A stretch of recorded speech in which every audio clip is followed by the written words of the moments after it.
I'd be happy to help out on such a commission. I'd love it. Welcome back to Saving the Republic with Joe Staten, presented by Grab Your Gear Network, where we speak to people who actually get up and go to work every day and work hard. So if you're a hard worker, this network is for you. We have many content offerings on our YouTube channel as well as our Instagram page and TikTok. Be sure to check us out at Grab Your Gear.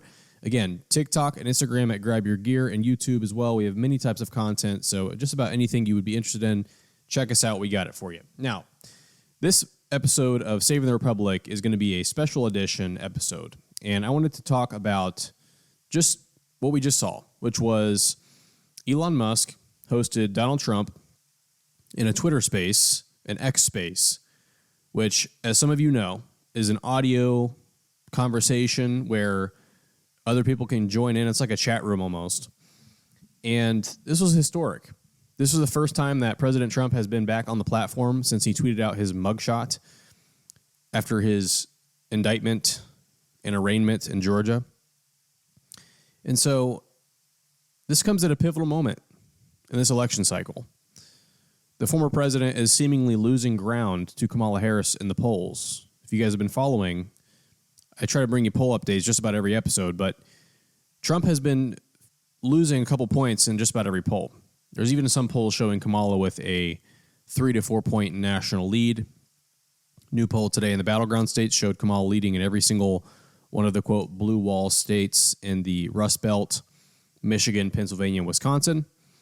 And so the former president he's needing to make up some ground seemingly. Now, I don't know if this is a permanent thing. I don't know if it's legitimate. To be fair, Kamala Harris has been hiding. She's been not doing any media whatsoever. The propaganda storm is on full force for sure. So we'll have to wait and see if this poll bump is sustained. But tonight's conversation had a couple different points that I want to bring to you guys and discuss. Very interesting things were talked about tonight by Elon Musk and Trump. One in particular that stands out to me that I want to focus on. But the first thing that I want to talk about is really just American exceptionalism. You know, this is something that Elon Musk, as he stated in his own words, he was a former Democrat. He voted for Obama. He said he waited 6 hours to shake Obama's hand in 2008. So this is no extreme conservative. He's a moderate, okay? But what Elon was saying, and Trump agreed with, is that it's common sense. It's common sense to want to have a border. It's common sense to want to have legal immigration, to have a vetting process. It's common sense to not want world war. It's common sense to want countries around the world to respect us. It's common sense to want to have rational and responsible government spending and to not have a national debt that exceeds $1 trillion every 100 days or so, which is what we're on pace for. So Elon really said a lot of common sense things. And he said at the outset that his goal was to speak to independent voters. This space was geared toward people who are on the fence and who want to hear from the former president. Okay? And there was actually many interesting topics tonight, including Elon's personal ventures, like the boring company tunnels in Nevada, obviously SpaceX, Tesla, and former President Trump was complimentary of Elon, but also said, you know, as much as I like you, I also don't want to say that everybody should have an electric car. And I think Elon had a very reasonable, measured approach to this conversation, which was him saying, we don't need to get rid of all gas vehicles. We don't need to get rid of all gasoline vehicles, all gasoline motors. We can transition over time. I think he had a very rational explanation to his concerns about the climate. Now, there was one thing that did stand out to me in particular, and this was on the idea of the national debt, spending, and Elon Musk had a very interesting proposal for the former president. Check out what he had to say. I mean, I think it would be great to just have a government efficiency commission that takes a look at these things and just ensures that the taxpayer money, the taxpayers' hard-earned money, is spent in a good way. And I'd be happy to help out on such a commission. I'd love if it were formed. Well, you're the greatest cutter. I mean, I look at what you do. You walk in and you just say, you want to quit? They go on strike. I won't mention the name of the company, but they go on strike and you say, that's okay, you're all gone. You're all gone. So every one of you is gone, and you are the greatest. You would be very good. Oh, you would love it. But you know, if you look at Argentina, Well, I'd be happy to yeah, by help the way, out. congratulations. I Yeah. just looked at the number of people that are listening to you and I chat. We'll call it a chat. But Yeah. congratulations. This is very good. I mean, it's great. It's and you're an interesting character. You know, So some chummy talk there between the two, Mr. Musk and Trump.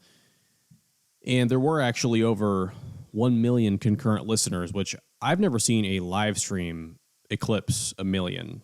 I've seen a couple of 100,000, but a million is a very big number in terms of streaming. But let's go to what they were talking about, which was this government efficiency commission.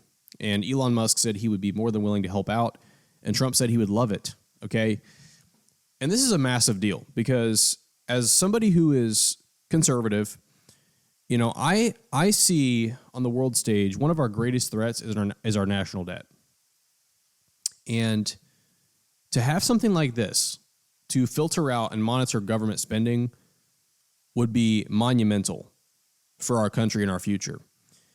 And it's an issue that Democrats and Republicans have been kicking down the road. I honestly don't understand it. You know, I had this conversation a lot with people that I talk to.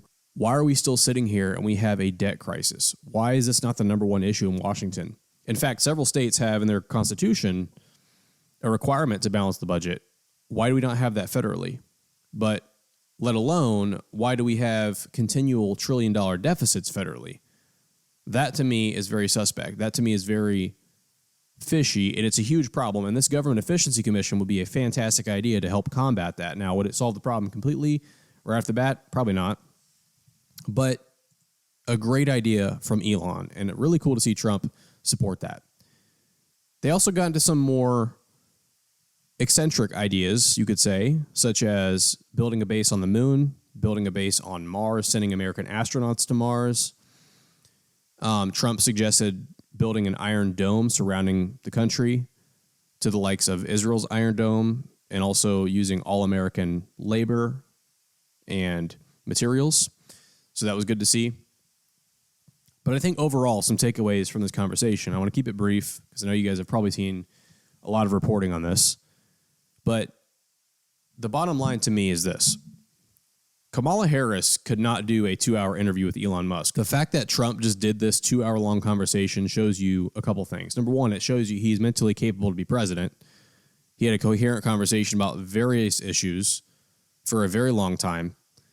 But it also shows you, number two, his willingness to talk to somebody who he may not agree with on everything, but he's willing to have the conversation.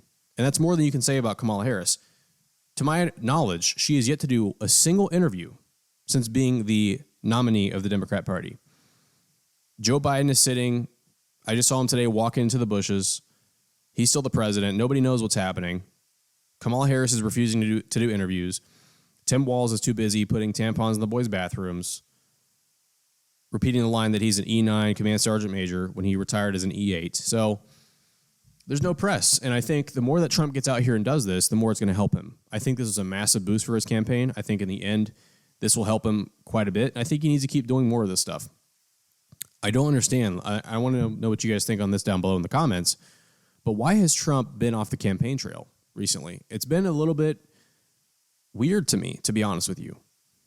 And I don't fully understand what's going on. He's had like one rally the past 9 days, and it was in Montana, not going in the swing states.